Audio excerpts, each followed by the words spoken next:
Diolch yn fawr.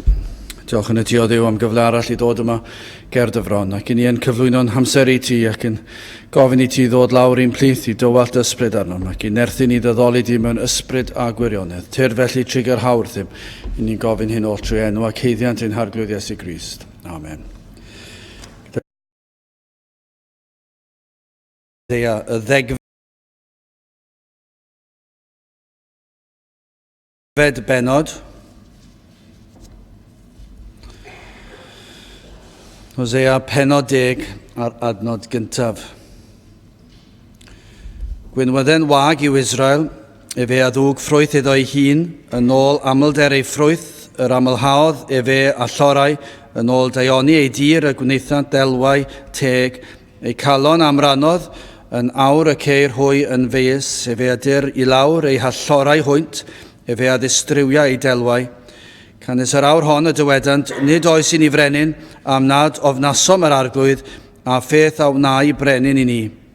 Dywedasant eiriau, gan dyngu a nidon wrth wneithur amod, tarddodd barn megis wermod yn rhychau y meisydd, preswylwyr Samaria ofnant oherwydd lloiau beth afen, canis ei bobl a alara drosto, a'i offeiriaid, yr rhai a lawnychant ynddo, o achos ei agoniant am iddo ymado oddi wrtho. Hefyd fe addygur i Asyria yn anrheg i frenin Jareb, Effraim a dderbyn gywilydd ac Israel a fydd cywilydd ganddo ei gyngor ei hun, Samaria ei brenin a doerir ymaith fel ewin ar wyneb y dwfr, a distriwyr i chelfeidd afen, pechod Israel, dring draen a mieri ar ei hellorau, a dywedant wrth y mynyddoedd, gorchuddiwch ni ac wrth y bryniau, syrthiwch arnom.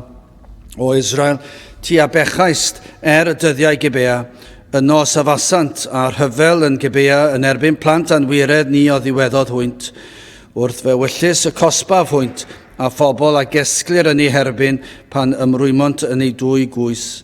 Ac Effraim sydd aner wedi ei dysgu yn dda ganddi ddyrnu a minnau a eithym dros degwch ei gwddwf hi, paraf i Effraim barchogaeth, Juda a Ardd a Jacob a lyfna iddo. Heiwch i chwi mewn cyfiawnder, medwch mewn trigaredd, breinerwch i chwi freinar, canis y mae yn amser i geisio'r arglwydd, hyd oni ddelo a glawio cyfiawnder arnoch. Arddasoch i chwi ddrygioni, medasoch anwiredd, bwytasoch ffrwyth celwydd, am i ti ymddiried yn dy ffordd dy hun, yn lluosogrwyd y gedyn. Am hynny y cyfyd terfus gymysg dy bobl, a ddoll am ddiffynfeidd a ddinistrir, fel y darfu i Salman ddinistrio beth arbel yn amser hyfel, lle y dryllwyd y fam ar y plant.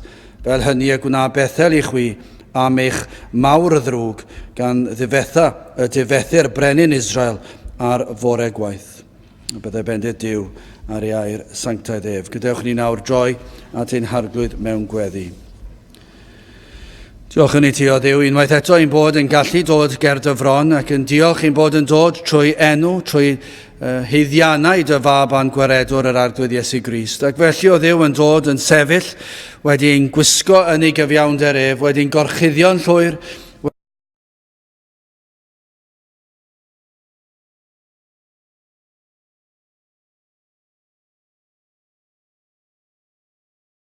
Amen.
Dych ni ganu am yn rhif 624, 624. Dal fi'n agos at yr Iesu, i hyn fod dan y groes, tra fwy'n byw y myd y pechu, canlyn dan i bura foes. 624, gewn ni sefyll i'w chanu.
Bydd awyn testyn o lyfr Hosea, y 10fed benod a'r 12fed, adnod 12.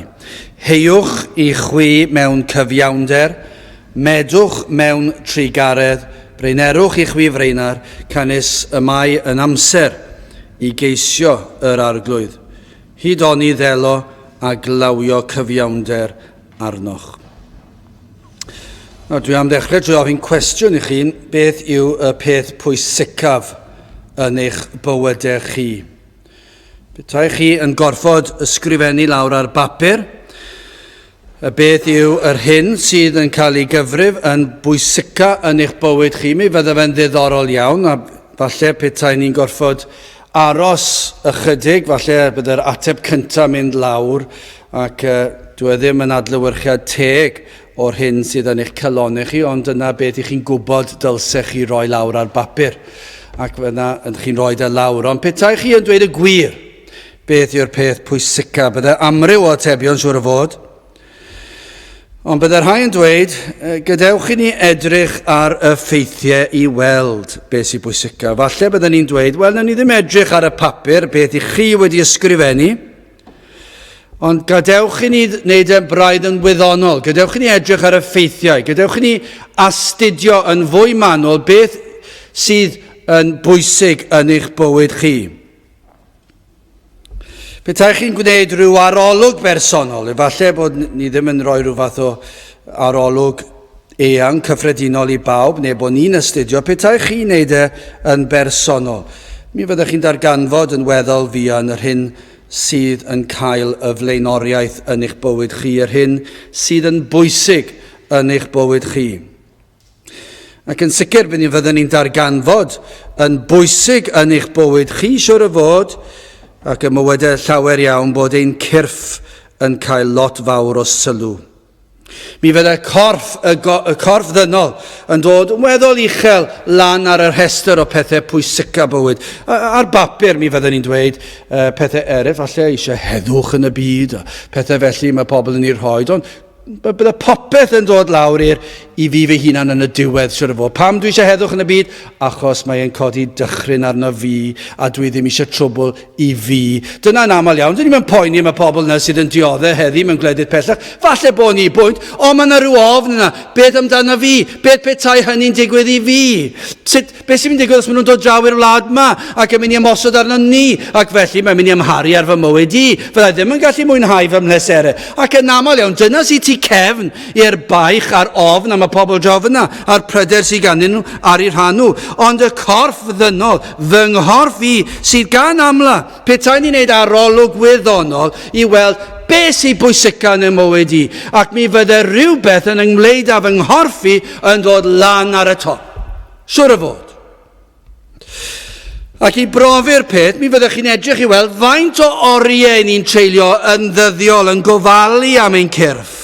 Faint o arian i ni wedi rhoi i edrych ar ôl ein cyrff ac i fwynhau, bod y corff yn mwynhau, ac felly mi fyddwn ni'n meddwl, wel, dwi'n treulio lot o amser, lot o arian yn bwydo'r corff, rhai yn dydyn nhw'n gorfwyta, ac mae'n amlwg achos mae'r pwysau'n cynyddu, ac yma nhw wedi gorfwyta, maen nhw'n mwynhau bwyta, ac maen nhw wedi gwario arian ar eu cyrff, achos dyna sy'n rhoi pleser iddyn nhw.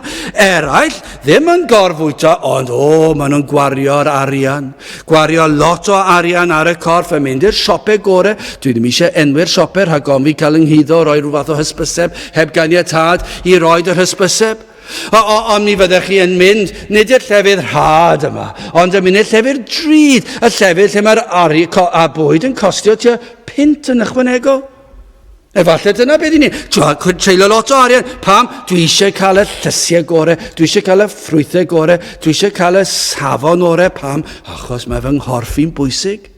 Ac felly dwi'n neud dwi'n darllen i fyny ar yr holl resites da. Ac yna dwi'n mynd i siopa yn y dre am ddillad, a beth dwi'n neud? Dwi'n treulio amser yn y siop, a dwi'n edrych ar y siop, a dwi'n edrych ar y dillad, fydd hwnna'n edrych yn neis arna i, a mae'n mynd gyda'n ngwallt i, llwyd, mae hwnna'n mynd yn neis iawn gyda llwyd, ac felly dwi'n meddwl, mae hwnna'n mynd yn neis hefyd, ac mae'r siwt yn braf, sgidiau neis, ac yn y blaen, ac dwi'n treulio lot o amser yn mynd a dewis y dillad gorau, pam i wneud siŵr bod fy nghorff yn edrych yn dda, ac dwi wedi bwyta bwydydd iach mwyn bod y corff yn iach. Ac yna dwi'n mynd i'r gwely, ac falle mae'r rhai yn chi yn ofalus iawn, faint o oriau'r cws sy'n ni'n cael, fel bod y corff yn iawn, a'r gorffwys yn y prynhawn, a'r gorffwys, falle gyda'r nos yn neud yn siŵr fod ni'n cael digon o orffwys, ac yn meddwl, dwi ddim yn gweithio'n galed heno, a i ddim i'r cwrdd-gweddi, achos pam, mae rai fi edrych ar ôl fy nghorffi, dwi wedi blino tipyn bach, ac felly ni'n edrych ar ôl y corff, bob un cyfle posib, i ni'n edrych ar ôl y corff. Gwallt, trin gwallt, molchi. Mae rhaid fi molchi 3-4 gwaith y dydd. Mae rhaid fi gael cawod, mae rhaid fi molchi, mae rhaid fi gael bath, mae rhaid fi golchi'n gwallt bob dydd, 2 waith y dydd. Mae rhaid fi sychu yn y ffordd gorau. Ond dyna beth yw'r cymdeithas. Gamfa. Mae yna bobl yn mynd i'r gamfa. Pam? Mae eisiau cadw'n iach. Mae eisiau mynd ar yr beic yna, ar peth chi'n rhedeg arno, sa'n gwybod beth chi'n galw nhw, ac mae'n mesur curiad y galon, ac mae'n gweld, i chi'n dod ymlaen yn dda. Ni'n treulio oriau bob dydd, allan o bob dydd, cyfrwch, faint o amser i chi'n rhoi i'ch corff. Mae'n od yn diwedd. Achos bob blwyddyn sy'n mynd heibio, ni'n mynd chydig bach yn hŷn. A doedd e ddim yn hir yn ôl pan roedd mae dal lot o wall gen i, a siwr o fod fydd lot o wall gen i, achos o'n i fel fy nhad ci, mop o wallt. A fe fydd fy mop, fy ngwallt i yn fop, siwr o fod, os gai byw mwy o flynyddoedd yn fop o wallt gwyn i gyd, siwr o fod. Dwi ddim yn rhag gweld unrhyw beth arall ond gallai pethau digwydd siwr o fod. Ond mae e wedi hen dechrau troi'n diwe. Dyw'r gwallt tywyllt na ddim na bellach. Ac o'n i'n siarad gyda rhywun yn y gwaith dydd o blaen ac yn enwedig am yr gemau Cymru ac o'n i'n dweud, dychmygwch petai na rhyw gem i bobl oedd chydig bach yn hŷn. A dweud i, bydden ni ddim hyd yn oed yn gallu ystyried.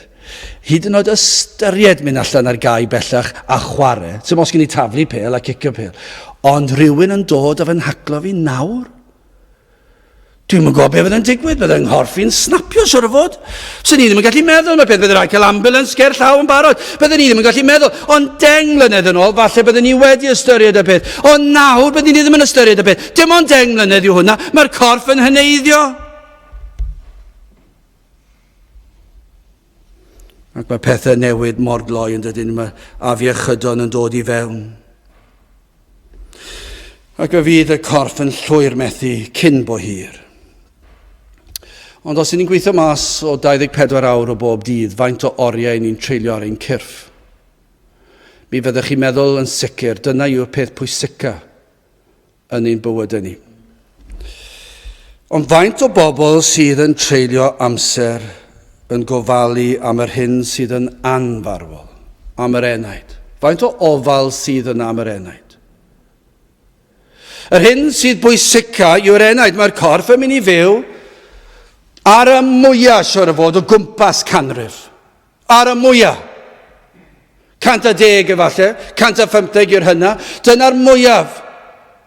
O mae'r enaid yn mynd i fynd am 100 mlynedd ac am 100 mlynedd arall ac am 1,000 o flynyddoedd, 2,000 o flynyddoedd, 1,000,000 o flynyddoedd am dragwyddoldeb ac fe fydd yn parhau yn union fel yr ydw i nawr, fe fydd ymhen miliynau o flynyddoedd. Pam y mae'r enaid yn anfarwol? Bydd yr hyn sydd yn fy ngwneud i yn fi yn byw ymhen miloedd ar filoedd o flynyddoedd. Mae'n anfarwol. Ond faint o sylw chi wedi rhoi iddo fe? Faint o sylw i chi wedi rhoi? Faint o ddarllen fyny chi wedi wneud am yr enaid sydd yn anfarwol?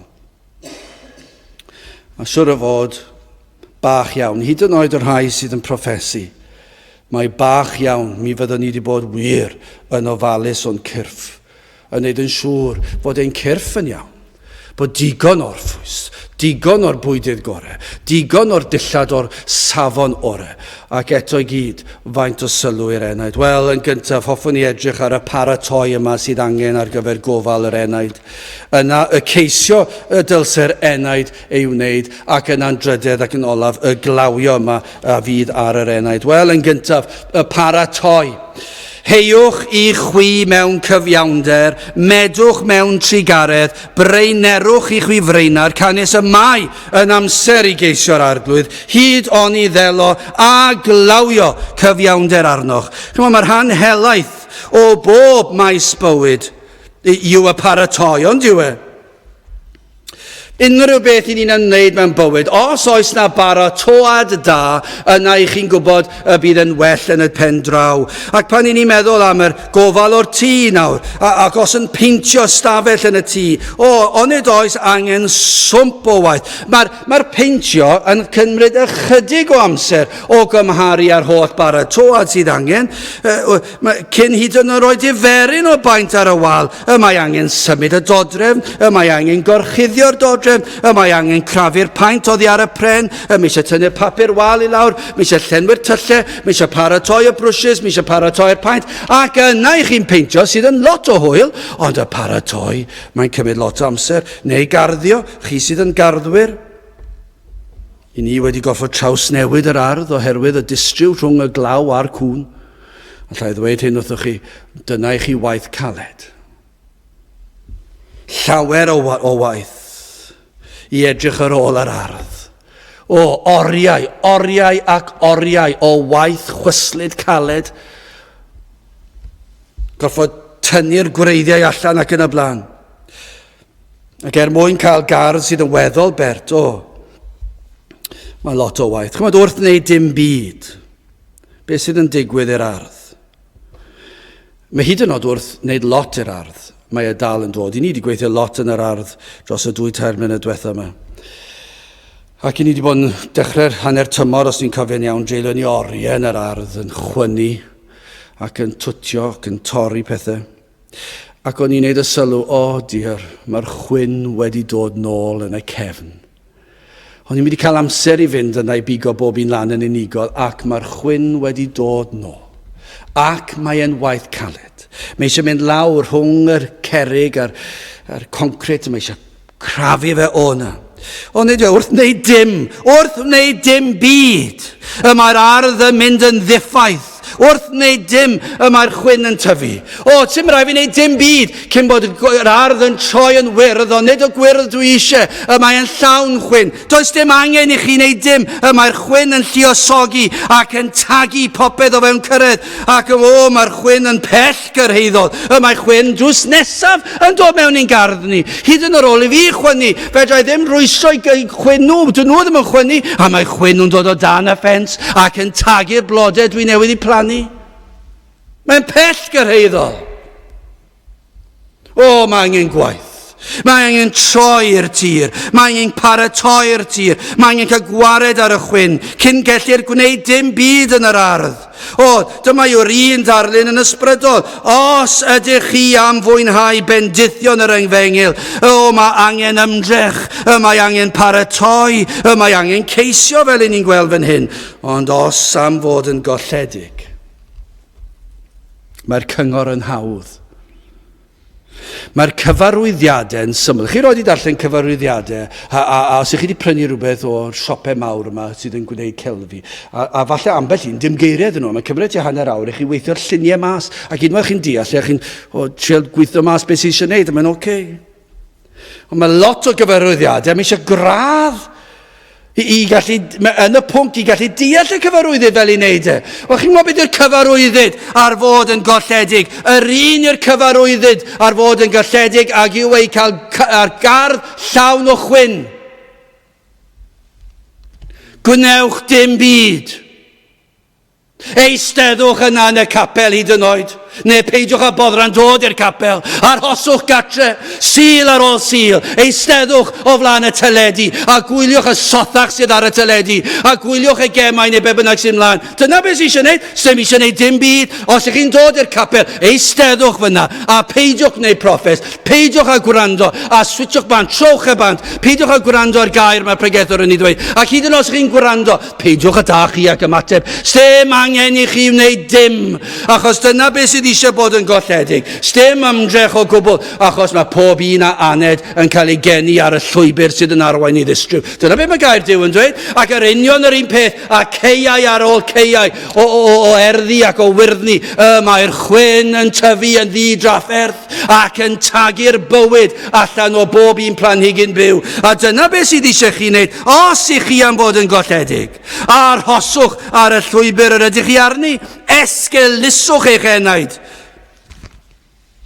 Yr union yr un peth ar gardd. Gwnewch dim. Fel ffarmwr yn gwneud dim byd i'w dir. Fe fydd yn ddiffaith llwyr ymhen dyddiau. Dyna be fydd yn digwydd. Ymhen wythnosau, ni fyddwch chi'n gallu gweld tir y ffarmwr. Ond nid yw'n wir. Byddwch chi'n gallu gweld yr tir brown. Byddwch chi'n gallu weld y pryd, byddwch chi'n gallu weld e. Mi fydd wedi cael ei orchuddio a chwyn. Ac ymhen blynyddoedd o esgelistod, dychmygwch cyflwr y tir wedyn. Dychmygwch ffarmwr yn gadael y tir i fynd, heb ei gyffwrdd am flynyddoedd. Mae'n ddigon gwael ar ôl dyddiau, mae'n ddigon gwael ar ôl wythnosau, ond ar ôl blynyddoedd o ddiffyg ymdrech ac esgelistod. Ond yn ysbrydol, onid yw pechod yn waith na chwyn yn yr ardd. Pan dwi'n eistedd ac yn cael bwyd ac yn edrych i gefn yr ardd, dwi'n gweld yr cerrig sy'n lawr ar gefn yr ardd. Ac mae'r chwyn yn codi fyny. Ond co beth, dwi ddim wedi rhithro allan I dynnu lan, achos mae'n lib, neu ddim amser dy fi, a mae'n lot o ymdrech, mae'n brif anghefni, ac yn y blaen. Ond dwi'n gwybod, neith o ddim niwed anferth, mae'n hillu edrych arno. Dwi ddim yn mynd I ladd unrhyw blanhigyn o'i gwmpas, achos mae'n ganol y cerrig I gyd. Felly, dwi ddim yn mynd I lot o niwed, mae'n hyll. Ond mae pechod tipyn gwaith na chwyn. Ceisiwch y ddeall beth yw cyflwr y galon, yr enaid, y tir caregog yma, y cyflwr eich enaid yma, yn sych, sydd wedi ei lygru gan bechod. Dyna yw cyflwr calon dyn. Os nad wedi dod at Grist, dyma cyflwr y galon, yw mae yn ddiffeithwch, mae yn llawn chwyn a phechod, mae yn droi yn dir caregog ac yn dir sych. Dychmygwch eich gardd, a dychmygwch cyflwr eich gardd blwyddyn ar ôl blwyddyn o esgelistod. A dychmygwch eich enaid, blwyddyn yn mynd heibio o esgelistod, lle nad ydych chi yn fodlon ildio a gwrando. Ac yna falle blwyddyn arall yn mynd heibio, a gwrthod gwrando ac ildio. Ac yna falle chi'n penderfynu dydw I ddim yn dod i'r cwrdd mwyach. Ac yna blwyddyn yn mynd heibio, 2 flynedd, 3, 4, 5 yn mynd heibio. Am eiliad gofynnwch I Dduw I ddangos I chi beth fydd cyflwr y galon pryd hynny. O, efallai blynyddoedd cynt, efallai roedd na gynhesrwydd. Efallai roedd na ystyriaeth o'r gwir. Efallai roedd parodrwydd I wrando. Ond wrth i'r wythnosau o esgelistod fynd ymlaen, ac wrth i'r chwyn dyfu ac I dagu'r bywyd allan ohonoch chi, ac i'r tir ddirywio, ac i'r tir fynd yn galetach, ac i'r tir I fynd yn fwy caregog, ac yna ymhen 5 mlynedd, ymhen 6 mlynedd, ymhen 10 mlynedd, dychmygwch be fydd cyflwr y galon wedyn ni. O, dyna galed fydd dyna I chi llawn o gerig. O, ni'n gweld hyn ar y 10 gwahanol o bywyd. I ni'n gweld mewn plant bach. O, ni'n gweld y plant bach sy'n newid cael ei geni ac yn tyfu ac yn mynd yn blant hun, ac ni'n gweld y chwyn, y pechod yma yn tyfu ac yn tagu pethau da yn naturiol. Mae'r chwyn yn tyfu. Dyma cyflwr hyd yn oed y neidiau i'r rhai bach.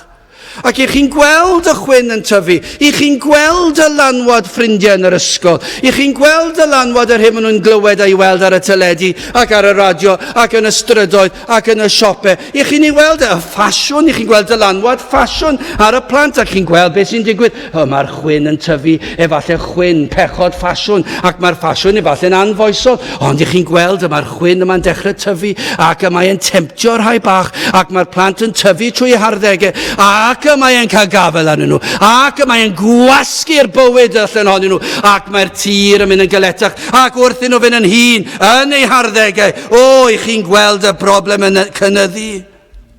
Mae'r chwyn, mae nawr fel petai'n ymddangos yn bobman. Pan o'n nhw fach, ambell I chwyn o'ch chi'n gweld, o nawr yn ei harddegau, mae bron iawn fel petai y tir wedi orchuddio'n llwyr a chwyn. Y temptasiynau'r byd. O, ni'n gweld y cyledwch yn cynyddu, a mae'r tir yn sychu fyny. Mae'r tir yn sychu yn grymp, yn ei harddegau hyd yn oed. O, mae mor amlwg yn mywydau'r rhain, y difaterwch am yr ysbrydol a thragwyddol, ond y gor bwysles ar y presennol a'r corfforol, dyna fel ni'n ei weld O, mae'r pechod yma fel chwyn yn gwbl gartrefol ar y tir yma. Chymod, pan mae sain ar y fengil yn syrthio ar yr enaid, dyw e ddim yn cael unrhyw effaith o gwbl. Mae e'n syrthio I ffwrdd, mae e'n crasu yn yr haul. Ond yna, wrth i'r rhai yma yn ei harddegau tyfu'n hun, ac y fynd yn falle henaint yn agosau, ac I ni'n gweld y blynyddoedd nawr o esgelistod a'r galon yn galed fel carreg, a'r chwyn wedi hen wreiddio mor ddwfn, ac wedi tagu pob un bywyd yn llwyr o unrhyw blanhigyn. Ydych chi roed wedi gweld hwnna? Ydych chi roed wedi bod I gartref hen bobl? Ydych chi wedi trio esbonio ffordd iachawdwriaeth i'r henoed? Mae e bron yn amhosibl. Mae e fel mynd allan i'r ardd sydd heb ei gyffwrdd ers degawdau. A mae e fel gwthio rhaw i'r pridd sydd heb cael ei gyffwrdd ers 20-30 o flynyddoedd, ac i chi ddim yn gallu torri twll bach hyd yn oed. Mae'r chwyn, chi wedi bod yn yr ardd, ac efallai yn yr haf, ac chi'n trio neu rhywfaint o arddio, ac mae yna blanhigion, ac mae yna chwyn, ac mae nhw wedi gwreiddio, ac nid yn unig fod y tir yn sych, ond i chi'n dod ar draws rhyw reiddyn mawr, ac chi'n trio cael yr hawl lawr, a chi ddim yn gallu cael ei hyd o modfedd lawr i'r pryd, ac chi'n trio mynd lawr a gwthio, a chi ddim yn gallu symud y chwyn oddi yno. Mae'r styfnigrwydd yma, y gwrthodiad gwrando gan y pobl sydd wedi hen arfer a gwrthod yr efengyl. Pam gan fod gwreiddiau pechod wedi hen afael ac wedi ymgartrefi yn yr enaid. Ond dyna ddisgrifiad ohonoch chi nawr ac ymhen blynyddoedd. Wrth i chi i wrthod paratoi yr enaid, wrth i chi wrthod i Dduw i baratoi yr enaid, mae angen i chi alw ar ei Dduw i ddod a'i aradr nefolaidd, aradr i droi y tir. Dyna be fydd yn handi yn ein gardd ni ar adegau, byddwn ni wedi cael aradr i ddod, a falle cael rhyw ychen, falle tractor, sy'n ni'n cael tractor mewn i'r ardd, fydd rhaid i cael ychen i ddod a tynnu'r aradr ac i droi'r tir yn fy lle fi, chos mae mor anodd i wneud gyda bôn braich, mae'n mor anodd i wthio, ac felly dyna beth sydd angen, ond yn ysbrydol, dyna beth sydd angen ar hau, ond dyw e. Mae angen i Dduw i ddod ac i ddelio a'ch enaid chi. Mae'r cyflwr mor galed, mae e mor garegog, mae e mor sych, mae e cymaint o chwyn pechod wedi orchuddio a'i reiddio. Mae angen i chi alw ar ei Dduw i ddod ac i droi tir eich calon. Mae angen i chi weld eich cyflwr, i chi weld eich pechod, i weld achos eich esgelistod a difaterwch, efallai yr ysbryd glân heddi ar waith ar galon rhywun yma, dyna'n gobeith ni, o bod yr ysbryd glân ar waith rywle ar galon rhywun, ac bod y tir wedi dechrau cael ei troi, a bod y cerrig wedi dechrau cael ei taflu ymaith, a bod y chwyn wedi rhwygo allan. Dyna'n dymuniad ni, fod yr ysbryd glân wedi dechrau aredig y tir yma, a throi y tir, a tynnu'r chwyn ymaith. Gai ofyn cwestiwn, ydych chi wedi cael digon ar eich caledwch chi? Yw gair Duw yn dechrau cael effaith ar yr enaid? Yw'r hadau sydd wedi syrthio ar dir yr enaid yn cael lle i dyfu? Neu yw'ch cyflwr eich calon chi mor galed i chi wedi cyfarwyddo gymaint a phechod bod na wrthodiad llwyr iddo? Cyngor Hosea yw heiwch i chwi mewn cyfiawnder, medwch mewn trigaredd, breinerwch i chwi freinar. Cyn i'r hau, mae angen 3 tir y galon galed. Dyna beth sydd ei hangen. Mae angen paratoad. A'r holl amser, egni, arian i chi yn ei wario ar eich cyrff. Na fyddech chi yn rhoi ychydig o amser i edrych ar ôl yr enaid. Ac chymod y cyngor gorau gellir ei rhoi i chi yw byddwch chi'n gweddio ar ei Dduw i droi tir eich calon. Llwn ni ddim dweud unrhyw beth gwell i chi. Chi ddim yn gallu achub eich hun. A chi ddim yn gallu edifarhau ar ben eich hun. Chi'n gallu neud dim ar eich ben eich hun. Ond chi'n gallu galw. Chi'n gallu galw, a mae hyn trwy'n erth yr ysbryd glân hefyd. Gofyn i Dduw i droi tir y galon, i ddangos i chi eich cyflwr, ac i ddechrau troi y tir fel bod yr enaid yn meddalhau ac yn cael ei paratoi ar gyfer derbyn yr had sydd yn cael ei phlannu. Wel, gadewch i ni symud ymlaen y ceisio'n ail. Os yw'r tir wedi ei droi, os yw'r tir yr enaid wedi baratoi gan yr ysbryd glân, os ydych chi wedi gweld eich cyflwr ac wedi dechrau troi oddi wrth eich pechod, fe fyddwch chi yn awyddus i droi at rhywbeth ac at rhywun. Fe fyddwch chi amed i farhau, bydd eich calon yn barod i'r hadau cyfiawnder yma syrthio arnoch. Fe fydd na hedyn o ffydd syml yn yr arglwydd Iesu Grist. Byddwch am ddysgu amdano. Dyna be fydd yn digwydd. Fe fydd na arwyddion o geisio yn dod. Fe fyddwch chi yn dechrau gwrando. Fe fydd na fywyd yna, mae'r hedyn efallai wedi cael ei blannu hedyn o fywyd. Efallai heb wneud proffes eto, ond yma na arwyddion bod na fywyd yno, a bod y chwyn wedi cael ei symud o'r neilltu, a fod yr hedyn yma'n cael gafel, ac mae'n dechrau tyfu, ac chi'n dechrau ceisio, ac chi'n dechrau gweld, ac yn dysgu am fywyd yr arglwydd Iesu Grist. I chi wedi clywed amdano amryw o weithiau, ond nawr i chi'n clywed am fywyd perffaith yr Iesu, ac ar ôl gweld eich pechod chi, i chi'n gweld, o dyna i chi brydferthwch i'w perfeithrwydd yr Iesu, o gymharu â fi. A dwi mor dywyll, dwi mor bechadurus, ond mae hwn yn ddina, mae yn gwbl lan, mae yn gwbl berffaith. A fe fyddwch chi yn dyheu am cael clywed mwy amdano. Fe fyddwch chi am wybod pam bu raid iddo ddod i'r byd yma. Fe fyddwch chi am ddysgu am yr hyn am wnaeth yr Iesu ar y groes yn eich lle chi. I chi wedi clywed y geiriau o'r blaen. Ond yma na wahaniaeth mewn clywed y geiriau yn yr ysgol ac yn yr oedfa pam eich calon chi'n galed, i chi'n gwybod y peth yn eich pen, ond dwi ddim yn golygu dim byd i chi. Ond dyna i chi wahaniaeth, ar ôl i'r ysbryd glân fod yn troi'r tir gyda'r aradr nefolaidd yma, ac yn paratoi'r enaid, ac yn tynnu'r chwyn ymaith, ac mae'r had yn cael ei plannu. Wel, dyna i chi wahaniaeth nawr, fe fyddwch chi am ddysgu'r hyn ath Iesu Grist yn eich lle chi.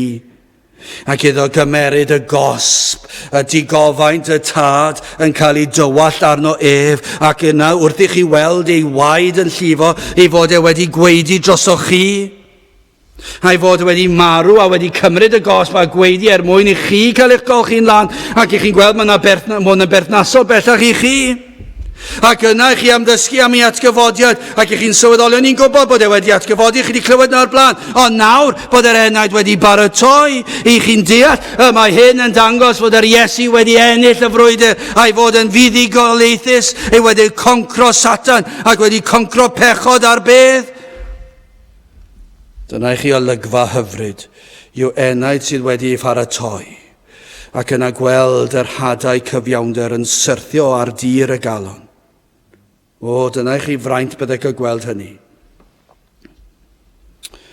Beth sydd angen i chi ei wneud? Mae angen i chi ddod at y mannau hynny sydd yn dda ar gyfer tyfiant hadau allech chi ddweud. Ar ôl cychwyn gwaith, nid oes lle esgelistod eto, a'i adael. Rhaid i chi geisio, mae'n dweud, mae angen i ni geisio, mae angen i chi i fod yn y lle. Os fysa ni'n rhoi planhigyn mewn rhyw fath o llestr pryd, llenwi fe gyda pryd a rhoi planhigyn, i chi mynd i meddwl, ble dwi'n mynd i roi de? Mae rhaid fi roed yn y lle gorau, yn y tŷ neu yn yr ar, lle mae'n mynd i dyfu, lle mae'n mynd i cael ei ddyfrio, lle mae'n mynd i cael yr haul yn tywynnu arno fe, neu dim gormod o haul, neu beth bynnag, mae rhaid fi ofalu amdano fe, mae rhaid fi wneud yn siŵr bod fi'n edrych ar ôl, achos yn aml iawn, mae planhigion gyda ni, ni'n edrych ar ôl, ni'n anghofio am cwbl o ddyddiau, maen nhw'n marw. Ac beth sy'n rhaid i chi, neu mae rhaid i chi ofalu, ceisiwch. Darllenwch gair Duw. Faint ohonoch chi sydd wedi darllen gair Duw heddi? Ddoi. Faint ohonoch chi sydd wedi darllen gair Duw? Ddoi. Faint sydd wedi darllen gair Duw yn ystod yr wythnos diwethaf yma? Ac os allwch chi ateb a dweud, dwi ddim wedi agor i lyfr ei unwaith. O, allai ddweud hyn ydych chi. Mae'n ymddangos i bob ymddangosiad yma i chi ar eich ffordd i effern tragwyddol. Dyna beth yw'r gwir yn dweud. Achos i ni'n gallu dweud yna, mae yna ddirnadaeth yma gyda ni. Achos i ni'n gwybod, yr hau sydd yn plant i Dduw, mi fydda nhw am darllen ei airau yn ddyddiol os yn gallu, os yw iechyd yn caniatáu, ac os nad yw iechyd yn caniatáu, fydden nhw'n gwrando arno fe, ac os na allan nhw'n gwrando arno fe, mae eu calonau nhw'n dyheu amdano fe, ac yma nhw'n bwydo ar yr hyn maen nhw wedi glywed blynyddoedd a fi, achos dyna yw ei dymuniad, dyna yw ei gobaith nhw, yma nhw'n byw ar air Duw, dyna chi arwydd o Cristion, ond os allech chi ddweud, wel dwi ddim yn siŵr pryd nes i ddarllen gair Duw diwetha, yna un peth sy'n sicr allwn ni ddweud, does dim hedyn cyfiawnder wedi blannu yn eich enaid chi nag oes. Ac i chi yn llygaid eich lle i fod yn bryderus. Os oes ofnau gyda chi mewn bywyd, os chi'n ofni salwch a'i goblygiadau, yna i chi yn llygaid eich lle. So chi'n cael trafferth i fynd i gysgu yn y nos ac yn meddwl beth os na ddeffrau chi'n llygad i'ch lle? Mae'n meddwl am mynd i gysgu yn y nos a pheidio deffro, ac mae hynny'n digwydd, yn drychu nebys felly, yn ofnadw felly. Gych chi'n meddwl gawson nhw ddim cyfle olaf. Wel do fe gawson nhw gyfle olaf i wneud yn siŵr bod eu heneidiau nhw'n iawn, gafon nhw flynyddoedd o gyfle. Ond gafon nhw ddim y paratoad olaf yna, fe ddath i bywyd a fe ddiflannodd.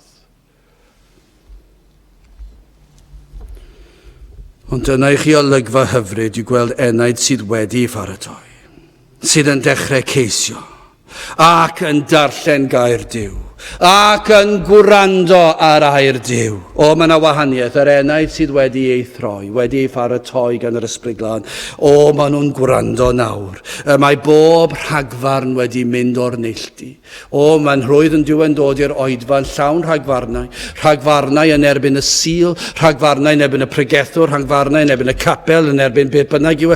Mae pob math o rhagfarnau yn gallu bod. Dwi ddim yn mynd i wrando ar hwn, dwi'n mynd i wrando be mae hwn yn dweud. Na wrando ar rwy'n arall, ond ddim ar hwn. Dyna'r rhagfarnau sydd yn gallu bod. Ond dyna chi drychu neu byddai'n mynd i jagweddoldeb yn dweud, wel, o'n i ddim yn mynd i gredu o dan fe, neu ddim yn mynd i gredu o dan hwn, o'n i'n mynd i gredu o dan amgylchiadau gwahanol, neu ar adegau gwahanol. Pwy ydych chi gallu dweud o Dduw, pryd ych chi'n mynd i wrando? Ond dyna chi wahaniaeth pan mae Duw wedi dechrau gweithio ar yr enaid.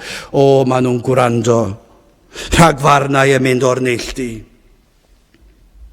Fe fyddwch chi'n aml yng nghwmni'r saint. Chi'n gallu nabod y rhai sydd â thir, sydd wedi hen sychu fyny. A mae'r chwyn wedi cael gafel. Dydy rheini ddim yn licio bod yng nghwmni'r saint. Unrhyw gyfle posib i beidio bod yng nghwmni'r saint, fe fanteisio nhw arno fe. Unrhyw esgus i beidio bod yn yr oedfa, fe fydden nhw'n manteisio arno fe. Ond dyma'r rhai lle mae'r Ysbryd Glân wedi dechrau paratoi. Fe fyddwch chi'n gweld, dwi am fod gyda'r saint. Pa adeg yw yr adeg orau i geisio? Achos mae'n dweud wrthyn ni fe ddylsen ni geisio. Pa adeg yw'r amser gorau? Mae'r adnod y testun yn darllen fel hyn.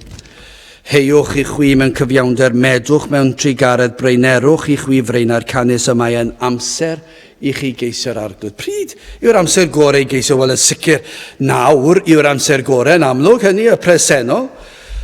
Yn sicr mae hwnna'n mynd yn heb gwestiwn, achos dydyn ni ddim yn gwybod beth sydd yn gwynebu ni yn ystod yr awr nesaf nagyn. Dydyn ni ddim yn gwybod beth sydd yn gwynebu ni yr munud nesaf. Dydyn ni ddim yn gwybod. Does dim un o'n ni'n gwybod beth fydd ein tynged ni ymhen chydig bach o funudau ag oriau. Ond beth o ran oedran? Pa oedran yw'r amser gorau i chi geisio'r arglwydd? Pa amser yw'r amser gorau i fynd i'r capel? Wel, fydda'r byd yn dweud, wel, lan i chi os ych chi eisiau mynd, ond dim ots, dim ond bod chi'n parchus ac yn dod o dro i dro, dyna fe fydda'r byd yn dweud os ych chi yn dymuno, os ych chi ddim yn dymuno, os dim ots, dim yn ei gwahaniaeth. Ond yr amser gorau yw tra'n ifanc, tra'n blant, cyn i'r byd cael gafel, cyn i bechod adael creithiau. Ydych chi'n ymwybodol, chi'r ifanc, ydych chi'n ymwybodol pan ych chi'n pechu? Ac ych chi'n gwneud yr hyn y mae gair Duw yn dweud sydd yn bechod. Ydych chi'n gwybod i fod yn adael Christ? Allai ddweud wrthych chi fod na greithiau ar fy NID o pethau dwi wedi meddwl neu wedi wneud. Dwi'n gwybod na ddylsen i ddim bod wedi wneud, ond maen nhw'n greithiau. A dyw Christ ddim yn rhywbeth nes. Mae'n gadael ei farc, mae'n gadael ei og, mae'n gadael cysgod a chywilydd a thristwch.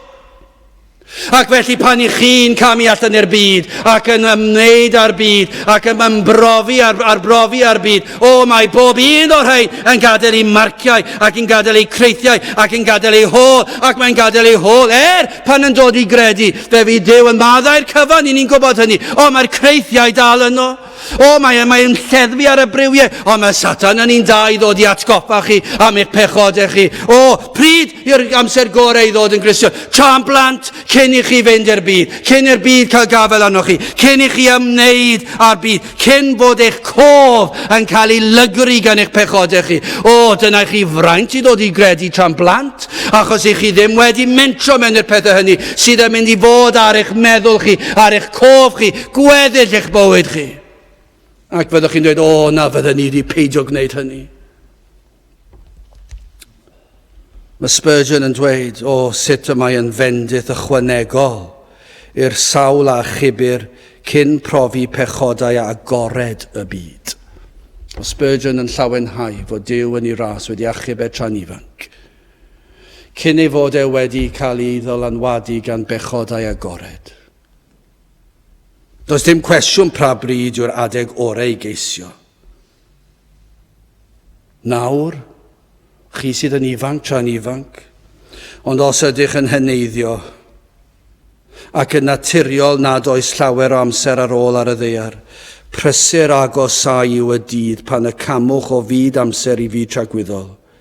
Pan y byddwch yn dod wyneb yn wyneb a'ch creawdwr, wele y nawr yr amser cymeradwy, wele y nawr ddydd yr iachawdwriaeth. O, dyna chi'r cyngor gorau, heddiw nawr, os oedwch chi, pa sicrwydd sydd gennych y cewch gyfle arall. Mae Eseia yn egluro y mater yn un o'r ffyrdd gorau posib yn Eseia 55. Ceisiwch yr arglwydd tra y galler ei gael ef, gelwch arno tra fydd yn agos. Gai ofyn i chi? Mae'r cwestiwn yn dweud nawr i'r amser. Pryd yw'r amser gorau i geisio'r arglwydd? Canis y mae yn amser i geisio'r arglwydd. Pryd yw'r amser gorau i geisio'r arglwydd? Wel, un peth sy'n sicr, yw yr arglwydd yn agos i chi nawr. Gai ddweud hyn, mi roeddwn ni yn y gader y deintydd dydd o blaen eto. Dwi wedi gorfod y dant yma sydd wedi torri mymryn, a fi es i draw chydig bach yn ôl, a fe nath nhw roi rhywbeth dros dro, a rai fi fynd i cael un parhaol dydd o blaen. Dwi dal yn sicr fod y pigiad wedi gweithio, sydd yn well achos oedd hi'n gwella'n gynt, ond ddim mor dda pan eich chi'n eistedd yn y gader ac maen nhw'n tyllu. A fe ofnodd i fi godi fe llaw pan oedd y brifo. Fi wedi 4 gwaith fe godis i fe llaw achos fe darodd i rhyw fath o nerf bach ac oedd y boi. Ond fe ddwedodd i hyn, mae hwnna'n arwydd da. Mae yna fywyd yna. Mae yna fywyd yna, dwedodd i. Os oedd e'n brifo, mae'n arwydd da, mae'r dant dal yn fyw. As ddim eisiau rhyw driniaeth dwfn neu'r gwreiddiau bellach, mae'n iawn, dim ond trwsio ar y top sy'n eisiau neu fan hyn, mae'n fyw. A dyna beth sy'n fan hyn, yw yr arglwydd yn agos. Gai ddweud hyn, oes na rhywbeth fan hyn sydd wedi dychryn chi falle, oes na rhywbeth sydd wedi gwneud chi deimlo'n euog, os rhywbeth sydd wedi gwneud i chi feddwl am dragwyddoldeb, gadewch i ni obeithio, efallai fod yn arwydd fod yr ysbryd glân wedi bod yn dechrau troi y tir, ac bod chi wedi dechrau ystyried pethau tragwyddol, ac os felly, pryd yw'r amser gorau i geisio, nawr.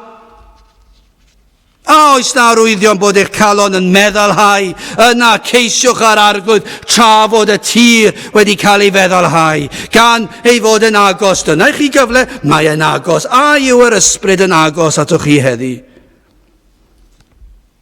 Cymerwch afael arno felly, tra i fod e gerllaw. Tra i fod e gerllaw.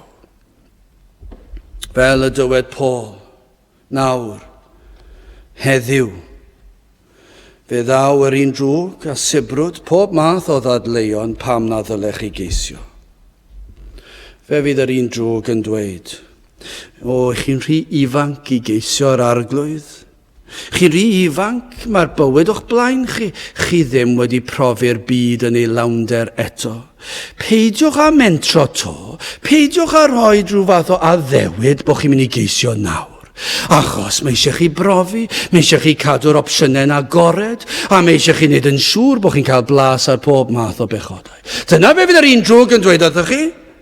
Neu fydd yn dweud, eich chi'n rhy hen, eich chi wedi bod yn rhy ddrwg efallai, eich chi wedi bod rhy ddrwg trwy'n ystod eich bywyd, fi Duw ddim yn maddau i chi. Falle bydd yn dweud wrth rai o'ch chi wedi bod yn rhan o'r capel ers eich magwraeth. Ac i chi wedi gwrthod yr efengil sawl gwaith. I chi wedi bod ymhlith ffrindiau sydd wedi gwneud hwyl am yr efengil. Chi wedi chwerthin am Gristnogion hyd yn oed. A fi Satan yn dweud wrthoch chi, os ydy chi wedi chwerthin am Gristnogion, gewch chi ddim dod ato mewn edifeirwch. Dyna be fi Satan yn dweud wrthoch chi, ond chi'n meddwl beth, os dim adnod yn dweud hynny. Fe fi Satan yn dweud wrthoch chi, fi dim croeso i chi ar ôl gwrthodiad mor hir.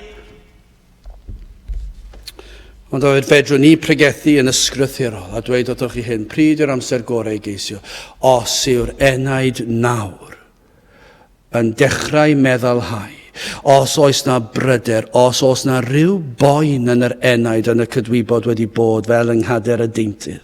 Os oes na rhyw arwydd o fywyd yna nawr yw'r amser trai fod yn agos, achos efallai mae dyma fydd y cyfle ola, ac falle na chewch chi wahoddiad arall, ac na fydd yr ysbryd, na fydd yr arglwydd yn agosau atoch chi. Felly pryd yw'r amser i'w geisio? Heddiw, nawr yw dydd iachawdwriaeth. Os ydych chi'n gynnes ac yn dyner at bethau tragwyddo, yna mi rydych chi yn gwybod os ydych chi'n ceisio. Chi'n mwyn chi gallu dweud os ydych chi'n ceisio, a ydych chi erioed wedi poeni am rhywbeth? So rhywbeth sydd yn poeni chi.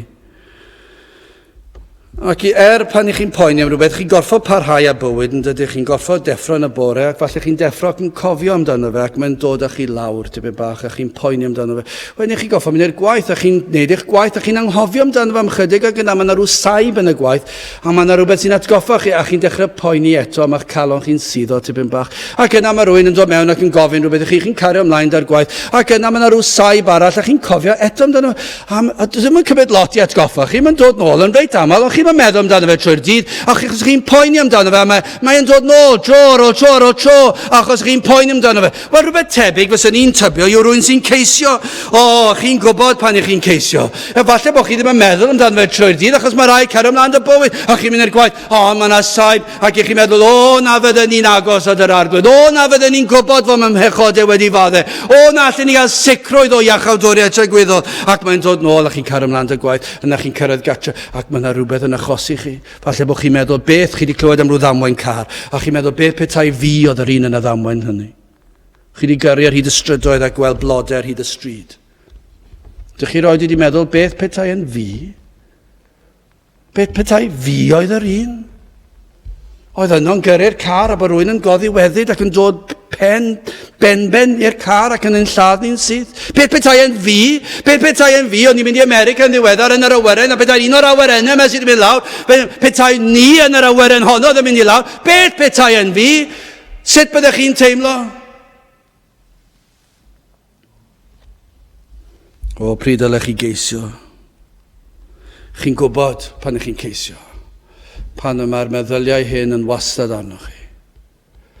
Ac ych chi'n meddwl trwy'r amser, chi eisiau gwrando ar gair Duw, mae'r enaid wedi feddalhau, mae'r tir wedi cael ei throi. Ac mae yna rhyw anesmwythder yn eich calon chi. Os yw yn agos, yna mae modd i chi alw arno heddi. Ceisiwch yr arglwydd, yna beth mae. Ac yn fuan, ac yn sydyn i orffen y glawio. Mae'n hyfryd i sôn am y glawio. Heiwch i chwi mewn cyfiawnder, medwch mewn trigaredd, breunerwch i chwi freunar, canis y mae yn amser i geisio'r arglwydd, hyd on i ddelo a glawio cyfiawnder arnoch chi. Pa mor hir dylsech chi geisio? Ni'n clywed rhai dros y blynyddoedd yn dweud, dwi wedi ceisio a does dim byd wedi digwydd. Wel, mae'r cyngor fan hyn. Os ydych chi erioed wedi dweud, dwi wedi ceisio a ddigwyddodd dim byd. Ac felly dwi wedi rhoi'r ffidil yn y to ac dwi wedi mynd i'r byd. Gai ddweud wrthoch chi, gwrandewch ar yr andod yma. Canis y mae yn amser i geisio yr arglwydd. Pa hyd oni ddelo a glawio cyfiawnder arnoch chi. Dyna tan bryd. Pan mae'r ffarmwr yn troi'r tir ac mae e wedi gwneud popeth y gall, rhaid iddo aros. Aros tan i'r glaw ddod. Does dim ateb arall gan y ffarmwr. Does dim ffordd arall. Rhaid i'r glaw ddod lawr mwyn cael gweld y ffrwyth yn dod. Dyna sydd rhaid i chi wneud. Ceisiwch tan bryd tan i'r glaw ddod. Nad yw yn ddarlun o'r Iesu, yr arglwydd Iesu Grist yn dod yn ei ddyfodiad yn gyntaf i'r byd, gallech chi ddweud. Bydde Hosea wedi edrych ymlaen at ddyfodiad y Meseia. Dyna ddyfrio dwyfol bywiol pan ddaeth Iesu Grist y tro cyntaf yn gyflawniad yr holl proffwydoliaethau. Dyna fywyd a roddwyd i'r tir pan ddaeth Iesu Grist yn ei holl ysblander, yn ei holl rasesau, yn ei holl drigareddau a'i nerth.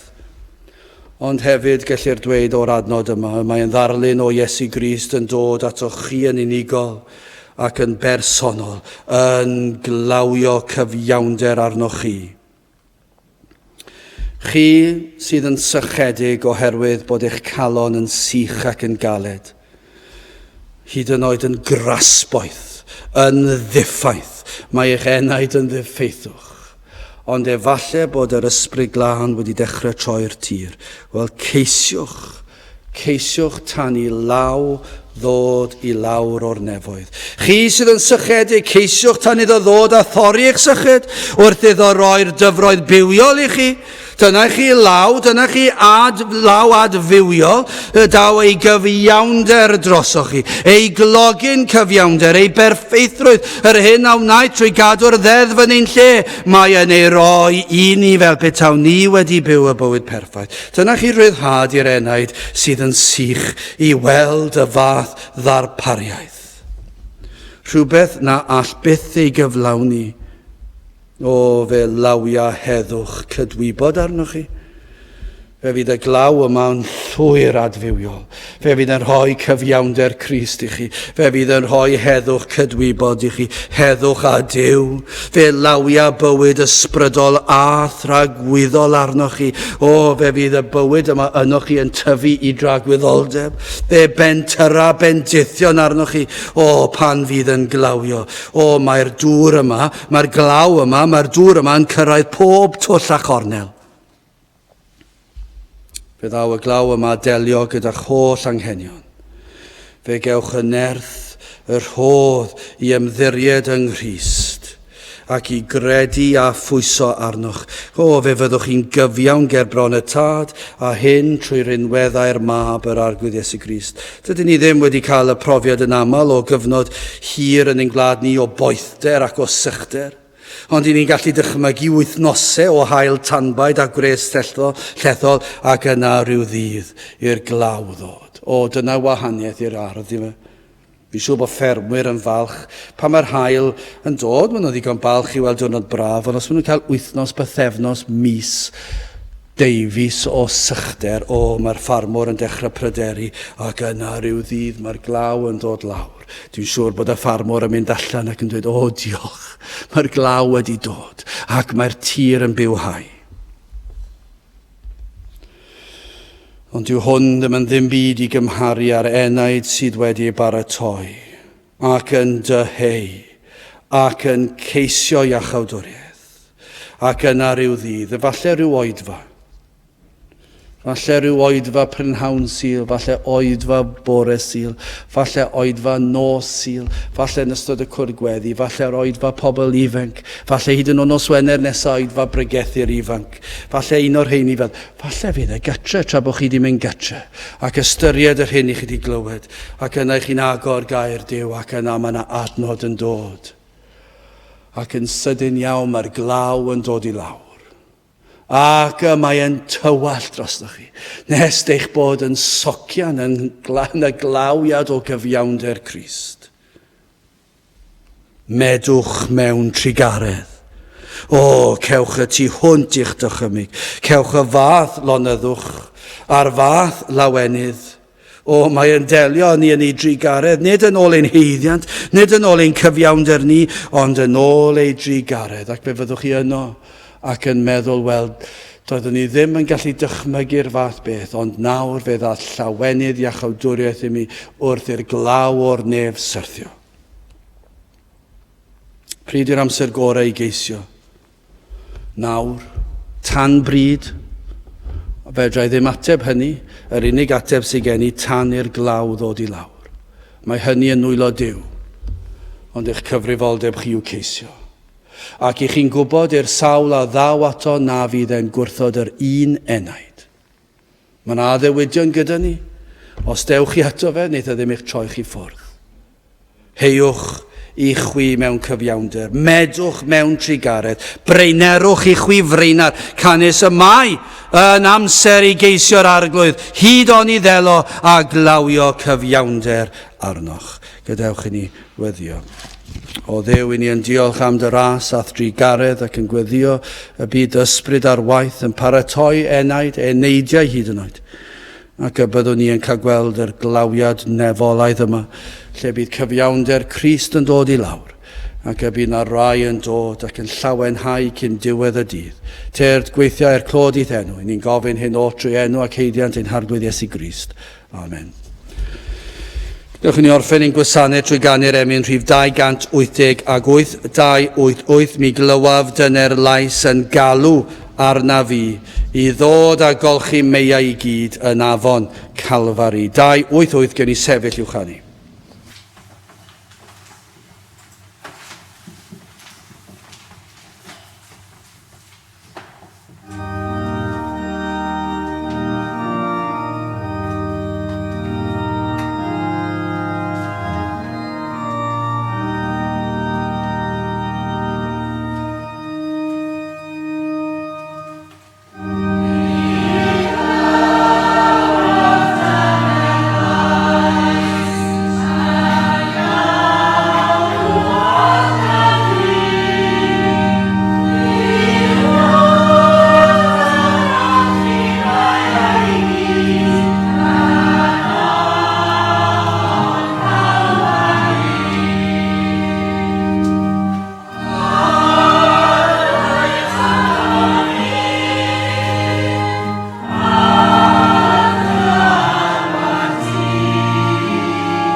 A nawr bydd wedi ras ein harglwydd Iesu Grist a chariad Duw a chymdeithas yr ysbryd glân fod gyda chwi oll hyd byth. Amen.